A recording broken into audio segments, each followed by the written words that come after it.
Cote d'Ivoire saaxil alcaaj waddan aan isku sanad xiroonay waddan ku caan baxay ka ganacsiga maroodiga fuulkiisa dhaadheer waddan ku yaala galbeedka Afrika weligaa ma maqashay Cote d'Ivoire inta uu socdo muuqaalkan ayaa macluumaadkaasi doonaa laga dhaqaaqay. Assalaamu calaykum. Safarkeena taariikheed maanta waxaan ku aadi doonaa Cote d'Ivoire. Waa waddan ka tirsan wadamada Afrika magaciisa rasmiga waa Cote d'Ivoire. Haddii la fasiro waxa uu noqonayaa saaxil alcaaj Carabi ahaan ama English ahaan wuxuu noqonayaa Ivory Coast. Soomaali ahaan wuxuu noqonayaa saaxil oo xeebti ah iyo caaj oo foolka maroodiga ah. Waxay noqonaysaa xeebtii foolka maroodiga. Caasimadiisa waa Yamoussoukro. Masaaxadda uu ku fadhiyo dhulkiisa waa 322,460 kiiloomitir murabbac. Nidaamka ay isku xukumaanna waa jamhuuri, inkastoo awoodda ay gacanta ugu jirto hal qolo oo ah kuwa caabuda dabka la dhaho Wathaniyiinta. Waxay dhahaan ujeedkoodu waa midow, shaqo iyo indibaad. Dowladdu waxaa gumaysan jiray waddanka Faransiiska, waxaana ilaa hadda ku yaalo raadkii gumaysiga oo waddanka luqadiisa rasmiga waxay noqotay afka Faransiiska. Inkastoo dhowr luqadood looga hadlo, haddaan wax ka soo qaado luqadahaasi waxaa ka mid ah luqatu diiwaliya, walbawliya, wa luqatu daan, wa luqatu aniin, wa luqatu sanaariya. Dadka degan waddankaas waxa ay ka kooban yihiin dhowr majmuuc ama dhowr qabiilo. Waxaa ka mid ah qabiiladooda Akan, waa Okor, wal Ivorian. Waxa uuna xornimada qaatay 1960 bishii Agoosto 7. Haddaan ku soo laabano juqraafi ahaan, dhanka bari waxaa ka xiga Ghana, dhanka galbeedna waxaa ka xiga Liberia iyo Kenya, dhanka waqooyina waxaa ka xiga Burkina Faso iyo Mali, dhanka koonfureedna waxaa ka xiga Muxiidul Atlas iyo gacanka Kenya. Haddaan u imaano waxa ay aaminsan yihiin ama diintooda, laba ayaa ugu waaweyn waa Islaamka iyo Masiixiyadda ama Kirishtaanka. Haddaan u fiirino percentage ahaan waxay noqonaysaa 44% waa Kirishtaan,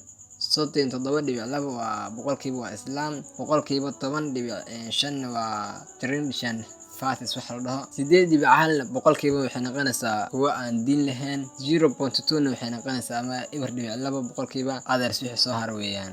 Population-ka ama dadka ku nool waddankaasi tirakoob la sameeyay 2020 ayaa lagu sheegay in dadka ku nool ay gaarayaan ilaa 26.4 milyan. Waxa uu leeyahay ilaa dhowr magaalooyin. Waxaa ugu caansan magaalooyinkaas gobolka ugu weyn uguna dadka badan waddankaas oo la dhaho Abidjan. Waxaa ku nool ilaa waxaa lagu qiyaasaa inay ku nool yihiin 4,707,404. Waxaa ku xigo Bouaké, ayadana waxaa ku nool in lagu qiyaaso 680,694. Magaalooyin kale waxayna ayagana noqonayaan San Pedro, Dalo, Douakota, Yamoussoukro oo caasimadii ah, Divo, Mandueko iyo Korhogo. Madaxdii soo martay dalkan wuxuu caan ku yahay xeerarka maahan kuwa waqti yar lagu wareejiyo. Dabcan madaxda soo martay mid kastoo ka mid ah waxa uu haystay ilaa uu ka dhimanayay ama qaarna sanado fara badan ayay haysteen. Tusaale, madaxweynihii ugu horeeyay ee waddankan uu yeesho gumaysiga kadib waxa uu ahaa Félix Houphouët-Boigny. Xilka waxa uu hayay laga bilaabo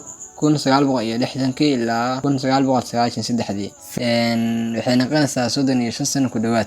Madaxweynihii labaad oo waddanka yeeshay wuxuu ahaa Henri Konan Bedlie. Asina wuxuu xilka qabtay 1993 ilaa 1990 ayuu hayay ku dhawaad 6 sano ilaas. Madaxweynihii saddexaad wuxuu ahaa Robert Gaga. Kii afraad wuxuu ahaa Laurent Kabaka. Madaxweynihii afraad wuxuu ahaa Hassan Ouattara. Sababta loogu baxshay saaxil caaj ama Ivory Coast waa inuu caan ku ahaa ka ganacsiga foolka maroodiga. Cimiladiisa haddaan soo laabano waa kuleel leh xilliga qalalan laga bilaabo December ilaa Febraayo iyo xilli roobaadka laga bilaabo Abriil ilaa October oo ay sabab u tahay roobabka Afrika. Sidoo kale xeebta waxaa ka daa roob aad u xoog badan bilaha Maarso iyo November iyo xitaa bisha December mararka qaar. Waddanka waxaa ka dhacay inqilaab sanadkii 1999 waxaana bilaawday dagaal socday ilaa 2011. Lacagta laga isticmaalo waa franc. Xiriirka iyo xubnaha dawliga ah uu ku jiro waddanka waxaa ka mid ah WTO oo loo soo gaabiyo World Trade Organization, UN, World Bank, Munadamada Tacaawun Islaami. Intaas ayaan kusoo koobaynaa safarkii taariikheed aan ku aadnay Ivory Coast. Intii aan ku kulmi doono fiidiga xiga waa Caale oo idin leh nabad, bashbash iyo barwaaqo. Wassalaamu calaykum waraxmatullaahi wabarakaatuh.